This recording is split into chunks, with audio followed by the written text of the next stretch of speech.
Dr. Harsha de Silva, dear participants, Namaste and good afternoon. Welcome to the NICE Economic Lecture Series.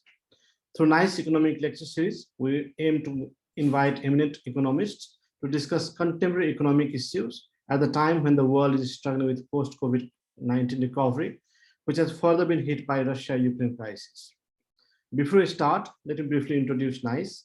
Nepal Institute for International Cooperation Engagement is a research think tank registered under the Companies Act 2006 of Nepal, working towards bringing in research excellence in the field of international relations, international economy, security, and development, and looking for better approaches for enhanced international cooperation and relations for a better, peaceful, and stable world. To talk at a very important topic of today, decoding Sri Lankan economic crisis, we have economist and member of parliament, Dr. Harsha de Silva. Dr. Harsha de Silva is member of parliament from Colombo and former Minister of Economic Reforms and Public Distribution of the Government of Sri Lanka. He is from United National Party and chief spokesperson on the economy, member of the Committee on Public Account and the member of Consultative Committee on the Ministry of Finance, the Ministry of State Enterprises, the Ministry of Research and Development. His most significant achievements have been founding the much-loved 1990 Suwa Seriya nationwide pre-hospital care ambulance service. Dr. Silva has a PhD in economics from the University of Missouri, and he has had educative training at both MIT and Harvard. In addition to it, he founded Govi Gnana Seva in 2003. He's a member of Rotary Club of Colombo Regency since 2002 and ex-officio chairman of Kotte UNP Balamandalaya. Within they undertake numerous small social service projects for the underprivileged. This session is of 60 minutes and the program is streaming live on several Facebook pages and social media platforms. We'd like to request all our participants to tweet about the event and also share our live video on their social media so that maximum can benefit from the discussion. The audience can drop their questions on the Facebook Live or in Zoom chat. Dr. De Silva, over to you. Thank you very much, Dr. Pramod Jaiwal. Did I get your name right? Yes, sir. And it's a pleasure to be a part of your lecture series today at your Nepal Institute for International Cooperation and Engagement. So what I plan to do is perhaps take maybe 15 minutes or so, 20 minutes max, give you a sense of what's happening in Sri Lanka. And then I will open the floor for questions because I think that's when the real discussion would happen. This is not going to be an academic lecture, but rather a very frank expression of views from someone who is in the center of the storm, if it was, in the current Sri Lankan economic crisis. So let me sort of give you a sense of how things are in Colombo as we speak. We are unable to pay for fuel, which is, in a oil tanker parked or docked outside the port of Colombo. We are unable to pay for cooking gas, and there are long queues in every part of this country. People standing in queue for hours on end.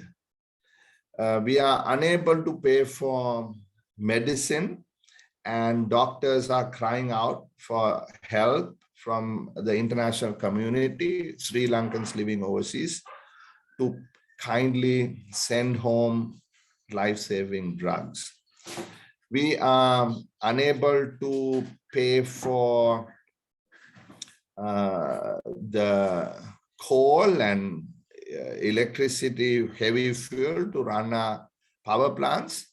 and we have now, multiple hour power cuts, something we have not seen in this country for the last 25 years. Suddenly, everything cost more than twice.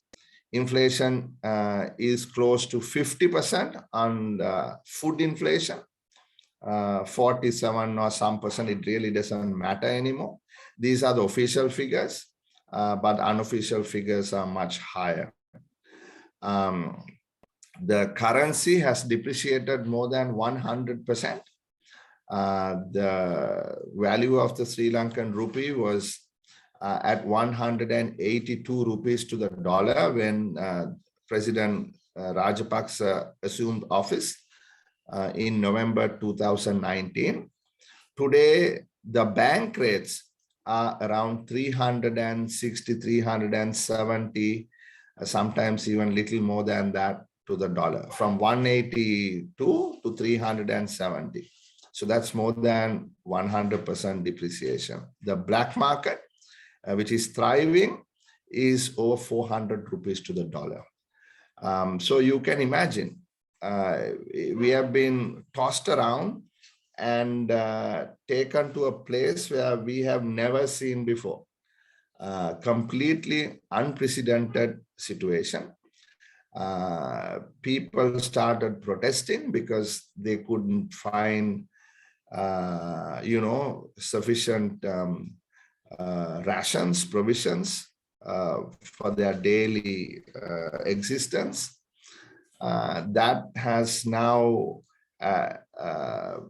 escalated into protests, large protests, violent protests, and the political establishment thought it could have it under control by unleashing thugs on that. Had a unexpected reaction, and it ended up with people being killed, homes being torched, and never heard of in this region or anywhere else in the world, perhaps, where more than, I think, about 45 to 50 members of parliament lost their ash. And now we are under emergency. There are heavy army presence around the country.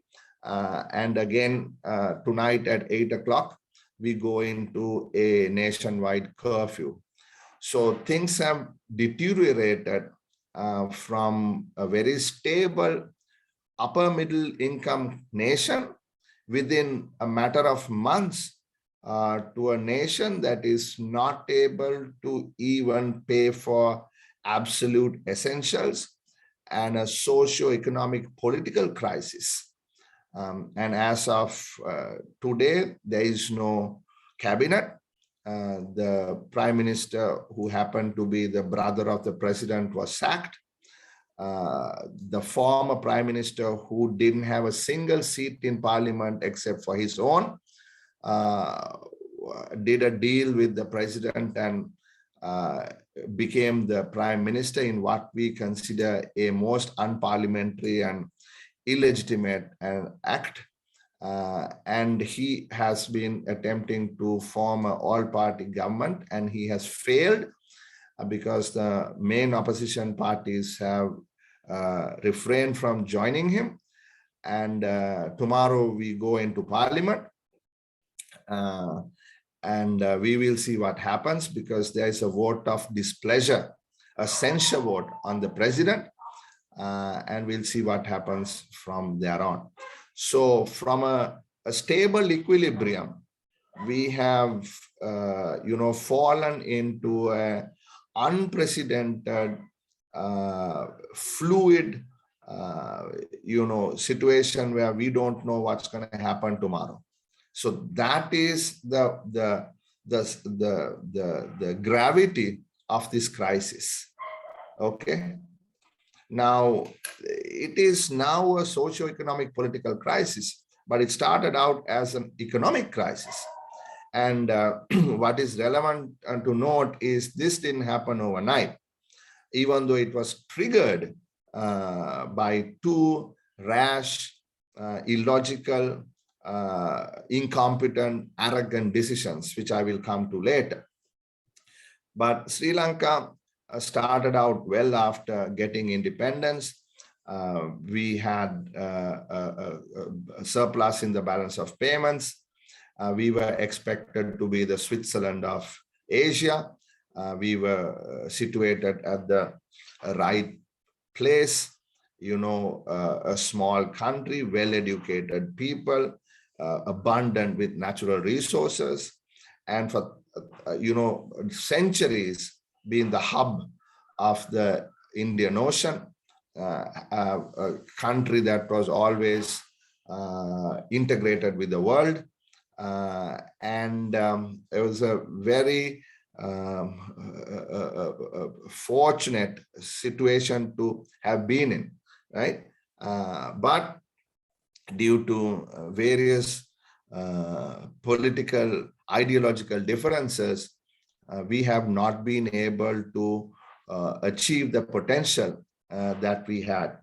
To sort of explain it in summary, we, instead of integrating with the world, instead of reforms, instead of liberalizing markets, instead of creating a conducive environment for investment and trade, over the years, more recently from around 1995 to about 2015, and then thereafter also, we're looking at a statist model and an inward-looking economy, looking at welfare as opposed to reforms, creating well-functioning markets and integrating with the world. So these policies over the years created a massive debt overhang because the income of or revenue of the state, which used to be about 20% of GDP in the early 90s, fell to about 9% by 2015. And with the change of government, it went back to about 12.5%, and now back again to about 8%, which perhaps is the lowest in the whole wide world. So that created a massive problem, with the deficit, because expenditure continued to rise, and with falling revenue, greater debt had to be obtained to keep the expanding government in operation, a lot of welfare, large public sector, and more loans to keep it going.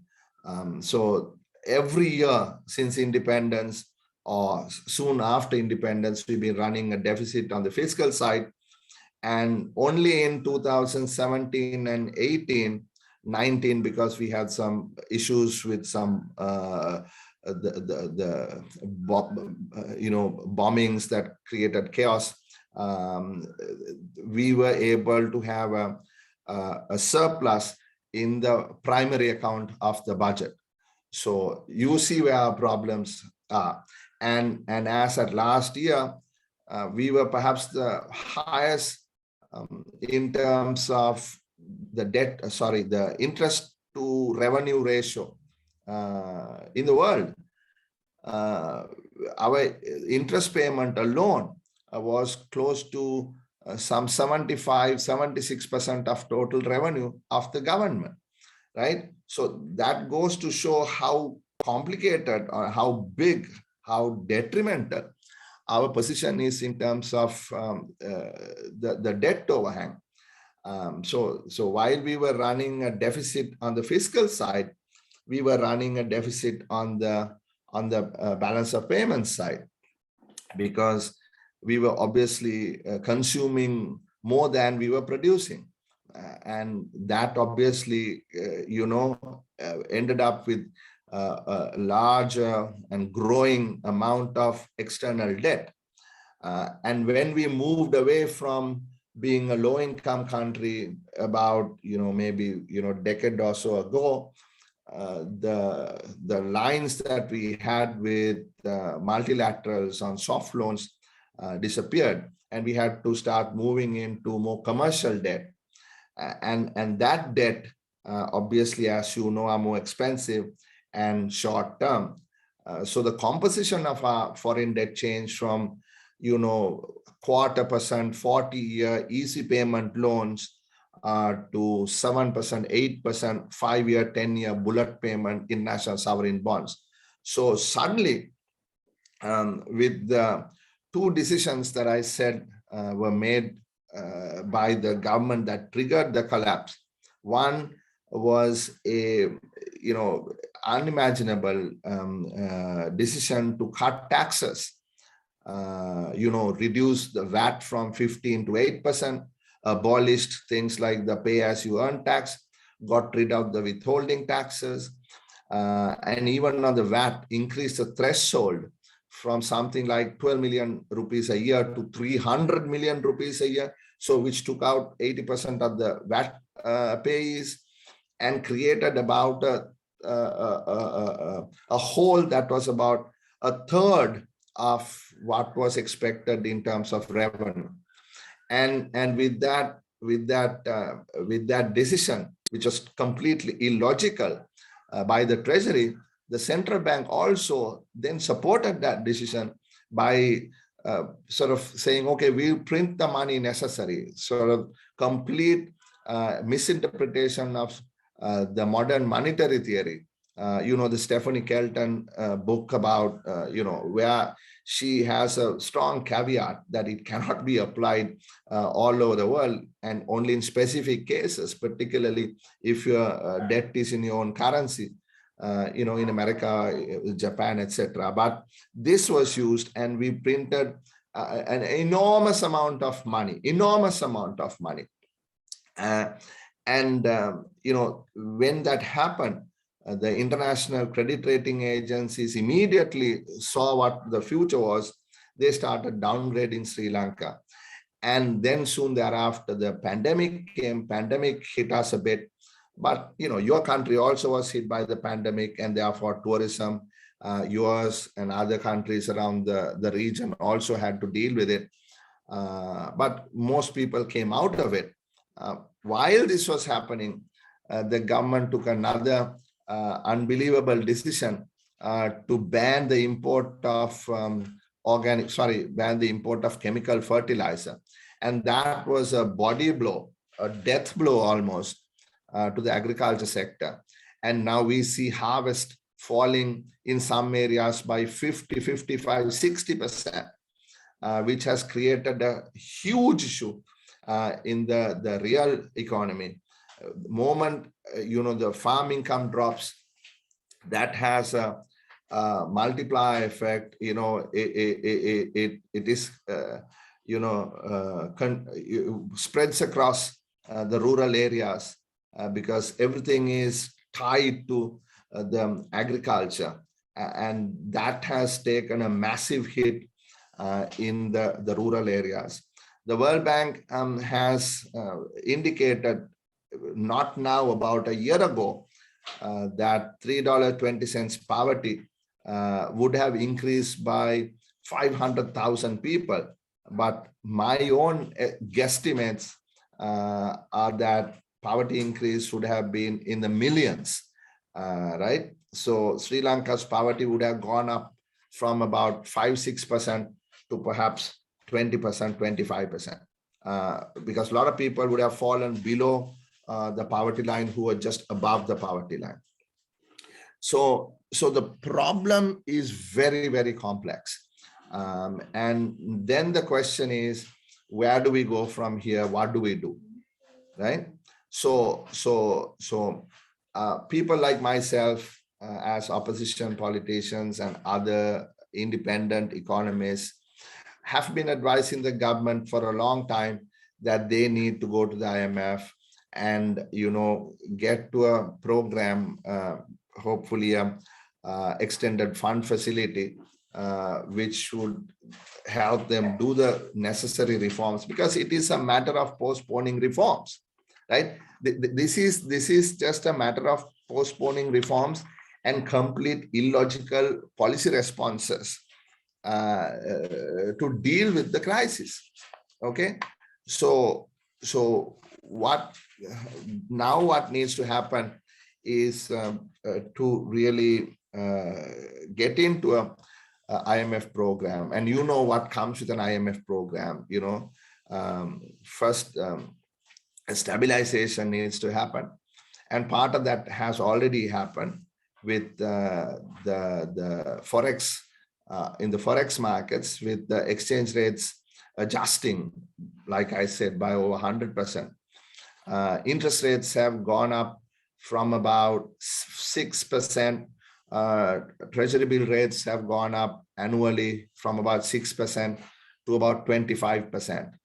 Of course, that has its own negative impact on small and medium businesses, big businesses, employment issues, all that will happen. But that has been adjusted. But inflation is still running, like I said, very high. So the stabilization needs to happen. And then, of course, the structural adjustment has to take place. And as economists, we all know that it is painful and it will take time and it will need a lot of support from the people to adjust to the new equilibrium. So along with that, monetary policy reforms need to happen.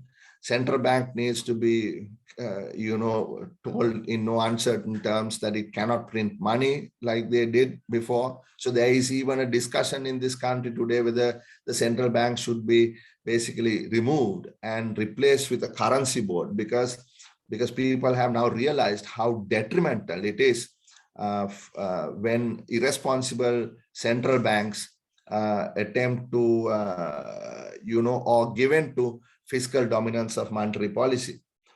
So a lot of these reforms will have to happen. State-owned enterprises that are running massive losses will have to be reformed, particularly energy pricing. And energy pricing has been adjusted to some extent. For instance, petrol, which used to be about 125 rupees to a liter, has gone up to about 330 rupees to a liter, 340 rupees to a liter. So it's a massive increase. And so that has adjusted the price levels across the economy. Then a lot of unshackling of the markets will have to happen. A lot of stringent regulations will have to be removed. You're looking at trade and tariff reforms, and that all of that which will promote the export industry. We got to completely change ideology from state is inward looking to a more private sector led, more market driven, outward looking economy. And in that context, it is very, very important that we get our trade and investment policy reform right. And then we have to integrate into global production networks and so on, so that we leverage our really what's the word I'm looking for, the geographic location of our nation, right, which is enviable to most, because it is located just above the sea routes that carry 50% of global cargo, from the east to the west, essentially. And with the connections to the SAARC region, the BIMSTEC region, there's so much we can do, and integration with the south of India, the 5 Indian states that are growing rapidly. A lot of opportunities do exist. So all those reforms will need to be done. But key, why we are here today is because we didn't do the right kind of reforms over the years. We didn't take the advantage that we had in integrating, and therefore not integrating with the world, brought us to this situation here. So a lot of work that needs to be done, and we need political stability to get this job done, which we don't have. So therefore, a lot of question marks still in the horizon. So in summary, this is where we are, Dr. Pramod, and it's not a good story, but there are a lot of lessons to be learned: how not to run a country, how not to make arrogant, incompetent decisions, how not to leave the economic decision making to uneducated politicians. I'm sorry to say that. And how important it is to have checks and balances, particularly when we have a very strong executive presidency. How the decision making is balanced with the use of the legislature, how the parliamentary committee should be empowered, how parliament should have control over the decisions of the executive, how that the power is balanced, the importance of appointments, the meaning of good governance, fighting corruption. So a lot, right? And a lot of our countries in the region do experience to some extent the kind of problems that I have laid out here. But unfortunately for us, due to, like I said, two absolutely unexplainable decisions of the tax cut and the fertilizer ban, that triggered a bad situation to one that created this absolute chaos and misery to millions of people, right? Misery to millions of people. Suddenly, upper middle income country is begging for food from our neighbors. I mean, this is incomprehensible. It is, when you look around Sri Lanka, in Colombo, you cannot imagine, the nice glass buildings, the nice, the restaurants, the cars, the standard of living of our people, branded, you see, clothing stores, and suddenly we have no money, just like that, right? So I think for non-economists also, it is going to be a very interesting for others. Very that for us it's horrendous, but for others looking at Sri Lanka, a very interesting case study on what not to do, how not to run a country. So I'll stop there. So I took 29 minutes as opposed to 20 minutes. Thank you, Dr. De Silva. Thank you so much for your comprehensive and interesting presentation. We have learned a lot, and we also feel sorry for Sri Lanka. We have received lots of questions. Let me share the question with you. The first is that Sri Lanka, a beautiful country, got caught into 3 decades long war, followed by instability, corruption, debt trap, and economic crisis. So where do you see Sri Lanka heading economically? That is one. And second, you're talking about what the other countries should not learn from Sri Lanka, but what are the lessons for South Asia and other underdeveloped and developing countries in other parts of the world? Well, I mean, what is in store for Sri Lanka is further misery in the short term. It is most unfortunate that this has happened to us, but it cannot get better before it gets worse.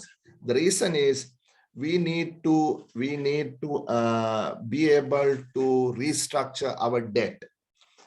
Without restructuring our debt, we cannot get an IMF program going. Now, to restructure our debt is not easy because there are three types of creditors. We have the Paris Club creditors that are bilaterals, Japan, India, European Union, etc. Then we have the multilaterals, the World Bank, ADB, and so on. Then we have the private creditors. Those are the international sovereign bonds. Now, when we officially default in 2 days' time, we are on a conditional default now, or selective default, because we haven't actually defaulted. We have said we are not going to be able to make a coupon on a particular date, but now we have got 30 days grace to try and pay it, and that 30 days ends day after tomorrow, and we cannot pay it. We go into an actual default. The moment we go into an actual default in 2 days' time, a lot of cross default clauses are going to get activated. When these cross default clauses get activated, suddenly everything comes due. So if you're looking at a 2030 bond for $1 billion, and only the coupon of, let's say, 100 million is due, suddenly the entire billion is due next Wednesday, right? So it's going to accelerate our debt, which is going to be an avalanche in 2 days' time, right? So so we have to brace for it. So we really need to get the restructuring done. Now, it is difficult because, there are so many creditors that we have to deal with, right? And already those creditors have retained counsel to sort of take legal action against the government of Sri Lanka, because this is all under New York state law. All these bonds have been issued under New York state law, not obviously not Sri Lankan law, right? So the world's most prestigious law firms have been retained by creditors like BlackRock and Ashmore and these big funds. So you see, and then China has not been willing to restructure its debt. If you look at the case of Zambia, or if you look at the case of Ecuador, they have been holding out because they're saying, well, we are not able to restructure our debt because the Chinese, only got into the game of lending money to other countries recently. And they have their own laws as opposed to the Bretton Woods and the countries that followed those sort of structures. Okay.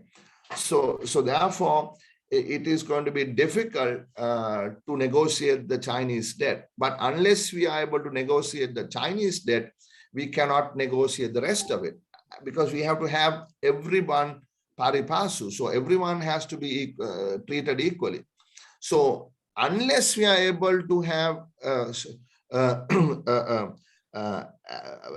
acceptable path towards debt sustainability through a restructuring process, right? I'm not saying restructuring has to be done, but a acceptable move towards it.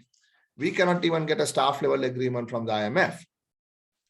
And if you're looking at 6 months to get a staff level agreement, there is no money in Colombo. We are completely out of reserves. So we have to have some bridge financing. Now, even to get bridge financing, it's going to be difficult, right? I mean, India has extended us a tremendous amount of assistance, And if not for India, we would have fallen by now. But to what extent can India further contribute towards this nation's survival, right? So that is why I'm saying, the next few months are going to be extremely difficult for Sri Lanka. And with instability on the political front, with no proper government, without legitimacy, it's going to get even more difficult to, resolve this problem. So we are looking at a pretty chaotic situation, right? And then once we get to the IMF and we start restructuring, there's going to be the difficult, tax increases and all of that will have to come. So it's going to be a while before we get back. So a country from $4,000 per capita, or something like $14,000 purchasing power parity adjusted per capita, we have fallen from 4,000 to about, $3,000. So we've gone back, 7-8 years. So it is a tragedy. It's an absolute tragedy, right? So if I am optimistic, right? I'm optimistic.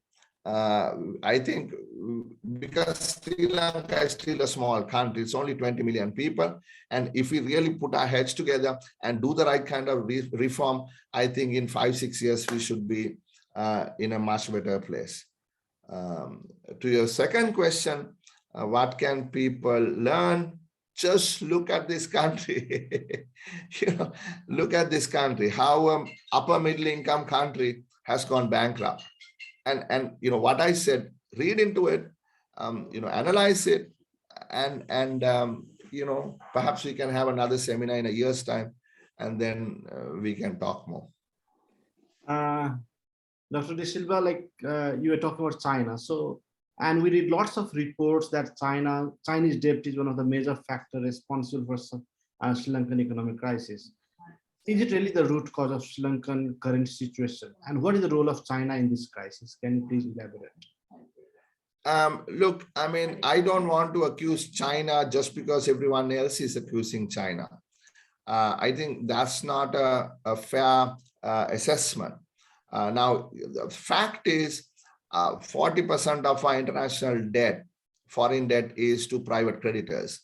These are international sovereign bonds, funds in the US and in Europe, and BlackRock and Ashmore and these types of corporations. Then the rest, okay, we have about 15% World Bank, 15% ADB. Then we have 10% Japan and 10% China. Now, after 10% Chinese debt, only about 2% is soft loans. 8% is commercial, which is just like private credit, right? Which is at fairly high rates and shorter tenors. So that is the reality, right? So I don't agree that China is the cause for Sri Lanka's debt crisis. Now, having said that, one of the big criticisms is that the Chinese money was used for useless white elephant projects. And there I have to agree. We have, communication tower in the center of Colombo that costs $120 million that has no revenue coming in. There's a port in Hambantota that was a completely useless port. We spent like $1.2 billion of Chinese loan money to build it. Now, the previous government has done a joint venture with China Merchant to try and make a business case there. Then there is an airport in Hambantota. This is all in the Rajapak's homeland, heartland, their electorate, right? Hambantota. And it was rated the world's emptiest airport, like $300 million airport. There's no planes come, and there is a massive cricket stadium, also in Hambantota, that no cricket matches get played. Right? Then there are massive convention centers where no conventions take place. You see, so if you look at it that way, a lot of this money has been useless. I mean, has been wasted. So to that extent, there is credence in the accusation that money has not been utilized properly. But also China money has been used to build roads, which is bringing in revenue. The airport roads, the Southern Expressway, and so on. But the question there is the costing accurate? Were they awarded on competitive tender, or were they unsolicited projects? So there are a lot of work we'll have to go into really clarify these issues, because people are asking questions, right? When the country has gone bankrupt and people don't have food to eat, people asking valid questions and answers will have to be given. So all these things will get analyzed in the coming months and years. And we'll see exactly what caused where, what triggered what. Dr. De Silva, since you're also the leader of opposition party, we have one political question, not an economic one, which comes from Dr. Gurbind Suntara from India.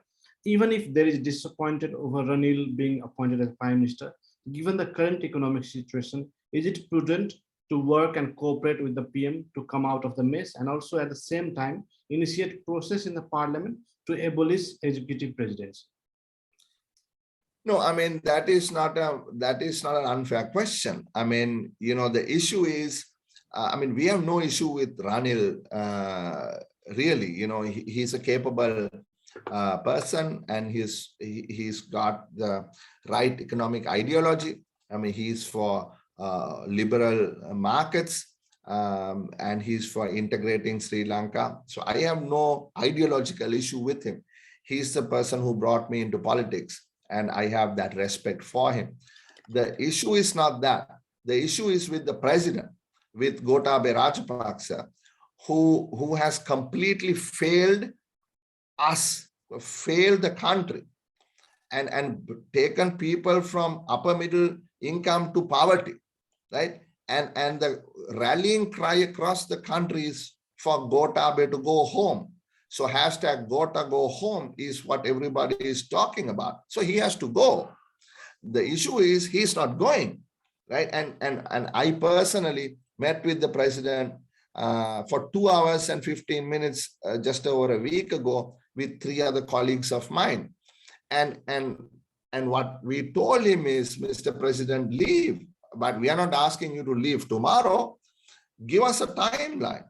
And like the gentleman who asked the question very correctly pointed out, to abolish the executive presidency in the legislature. That is what we are talking about, right? And if there is a timeline, then we can, form a national coalition government where all parties are represented, right? But we can't do it. We can't do it because the president is completely unwilling to provide us any timeline on what we call the 21st Amendment to the Constitution, which is what the gentleman said about the abolition of the executive office of the president, right? So we are between a rock and a hard place, and also the way Ranil was made, Mr. Wickramasinghe was made Prime Minister is unacceptable, because he has no seats in Parliament. He has nothing. He has only one seat, and that is his seat, right? Whereas my party, the main opposition party, we have 54 seats in Parliament. So instead of us being invited and given the opportunity to form a government, a backdoor deal was done with Mr. Wickramasinghe, who has no seats in Parliament. Now the president says, we invited you, you didn't come. No, not that we didn't come. I personally went and negotiated with him, and we wrote to him officially. The issue was with the conditions, right? And Mr. Wickramasinghe, as far as we know, didn't ask for any conditions. So he's a prisoner within the president's own party because he has no other support. So only way he can be prime minister is if and only if the Rajapaksas give him that support. So what's the point, right? So that is why the stability and the legitimacy of the Wickramasinghe government is in question. Dr. De Silva, in this complex situation, what would be the role of opposition party in tackling this economic crisis and head on? How can we come out of this whole chaos crisis at the moment? Yes, you may know or not know that I was offered the Ministry of Finance in the cabinet, this cabinet, which I have refused. And because, I mean, I would like to be Sri Lanka's Minister of Finance. Anyone, any economist, any politician would like to have that job because that's the crucial job to have. And for me, I have a blueprint for this country, and I would love to implement it, but I cannot because I am unable to let down the people of this country, right? And if there was some way in which the president offered us, like I said, a time frame, we could have done it, right? So now it is not possible. Now we are in the opposition, and today we said we are not going to join government. You see, if for instance, for argument's sake, I leave my party and join the cabinet of Mr. Wickramasinghe, that doesn't bring it legitimacy. What brings legitimacy is if our party extends the support, as only then it will be a multi-party, all-party government, you see. So therefore, I have just tweeted something this evening, which seems to be getting a lot of traction. And that is, I have offered as to be the chairman of the Public Finance Committee.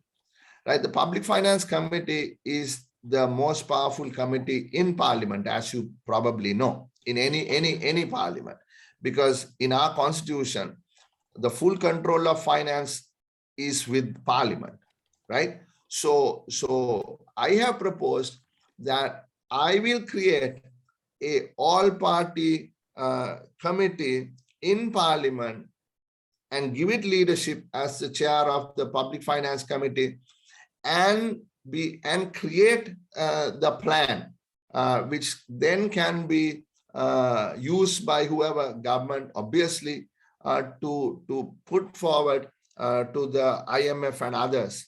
So as the opposition, given that we are unable to join an all-party government, we have offered, to do this from Parliament, from within Parliament, because that's the power. That's where we have some ability to participate in this national endeavor. Dr. De Silva, how do you look at the role of international community in this crisis? You briefly talked about India and China. Where do the United States and the Europe stand when it comes to helping the Sri Lankan overcome this crisis? You see, everyone is for him or herself here. You see, I mean, what can the international community do? They can urge us to get our act together. You see, I mean, no country is going to say, here, take $5 billion, right? And in this context, some countries may look at their own individual gain. Can we cut a deal with the government of Sri Lanka when they are at the bottom, when they have fallen? Can we take advantage of them, right? Can we get some natural resource? Can we get some port? Can we get some strategic asset off of them? You see, because right now they'll do anything, right? So we have to be concerned about the vultures also here, right? So what I'm saying is that we need the support. Obviously, we need the support of the international community. The Prime Minister had said that he's going to call an international aid conference, which is something that we had also proposed. And we can bring all our friends together to support us. Now, for instance, I give you an example. One of the biggest problems we have is with fuel, and we import fuel from the Middle East. Now, the Rajapaksa government has burnt all the bridges with the Middle East because we denied the right of Muslim people to bury their dead during the COVID pandemic. No other country did that, right? And for Muslim people, it is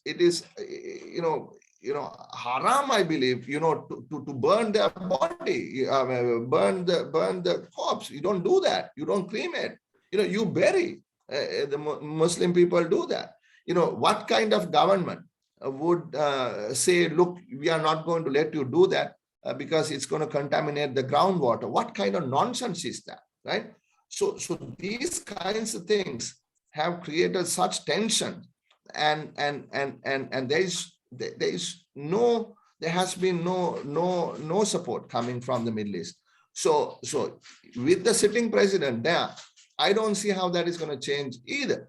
You see, you look at China. China has fought with the Rajapaksa government because of some fertilizer issue, some roads contract issue. They're not the kind of friendships that used to be that exist now. With India, multiple problems with India.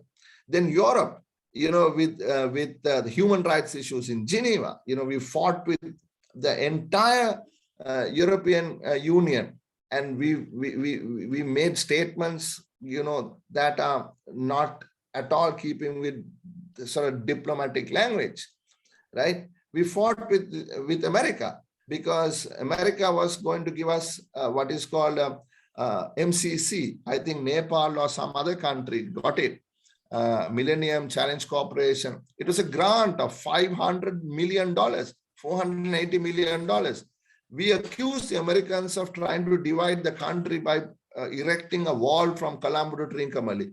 That's absolute bunker, right? And said, we don't want your $500 million, take it away. It's all nonsense. They fought with them. We fought with I'm saying, when we say us, I'm talking about the Rajapaksas. Rajapaksas fought with the Japanese. The Japanese were giving us a long-term loan to build a light rail transport in the city of Colombo. Absolutely essential project. Overnight, they said, take it and go away, get out. Obviously. Then we fought with the Indians and the Japanese again because they were to build a port in Colombo, the East Container Terminal or terminal in a port, in the Colombo port. Overnight, they were thrown up. So no government had fought with everyone at the same time like these Rajapaksas did. So we have lost friends. And Rajapaksas are sitting still at the helm of this government and having a puppet prime minister controlled by the strings of the Rajapaksas. So to your question, the answer is not a pleasant one. Dr. De Silva, we're running out of time, but let me take the last question. Maybe I'll club two. Sri Lanka for a long time has enjoyed a high human development index despite the decade-long civil war that ravaged the country in the east. How can Sri Lanka use this to its advantage at a crucial time like this? And second, which you have answered earlier, but I will repeat that question. How much time will it take for Sri Lanka to come out of the crisis? You said 7 or 8 years. Do you still stand by it? We have had a good standard of living. Human development index is good. Healthcare is very good. Education services are good. We have a decent lifestyle here, right? People enjoy life. We have, clean air, clean water, greenery. We'll come back out of this. We will get back on track, right? We will come out of it. I'm certain we'll come out of it, right? So I mean, I used to do some work in Nepal before I was a politician, both with the World Bank and the ADB. I used to fly Buddhaya to the Eastern Development Region from Kathmandu. And I recall with great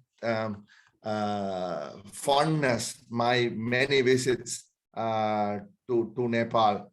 And I recall, I used to stay at I forget the name of that hotel. It's like a brick hotel. It was just outside of Kathmandu. I think it was built for the SAARC summit.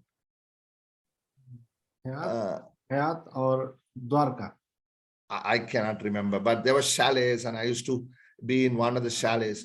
But my thing I was going to say is, one was on private sector. That was an ADB project, I think. Private sector investment in hydro, right? And how difficult it was because of the political instability, And the other one was a VSAT program for telecommunication in the Eastern Development Region, and how every time they would go and put a VSAT, the Maoists would come and blow it up. And then they would tell us, hey, don't put the VSAT here, put the VSAT somewhere else, right? And then we would take the VSAT somewhere else, and then there would be some commotion and that would get blown up, right? So political stability, whether it is in your country, whether it is a VSAT program on telcos, whether it is bringing in private investment for electricity, hydroelectricity, in the beautiful countryside, you can't do unless you have political stability, right? So the answer to your question really depends upon how quickly are we going to be able to bring the warring parties, quote unquote, together. And here I must say the Tamil National Alliance, the TNA, representing the majority Tamil people in the north and east of Sri Lanka, have completely, come on board. They're not bringing up a single issue in terms of, communal politics. They are saying we are one country. Let us sit together and work together. So we have a golden opportunity almost to rebuild this country. Get rid of the old ideas of statist policies and inward-looking self-sufficiency nonsense, and think about a new model that looks outwards and integrates Sri Lanka with the rest of the world. Dr. De Silva, finally here we come to the end of the discussion. Thank you so much for your insightful conversation. We still have lots of questions, but due to time constraint, we'll not be able to take them. It was a great session. Thank you for your valuable time. We hope to have you again in future, maybe in person in Kathmandu. We'd also like to thank our participants for the wonderful question. Thank you so much and have a good night.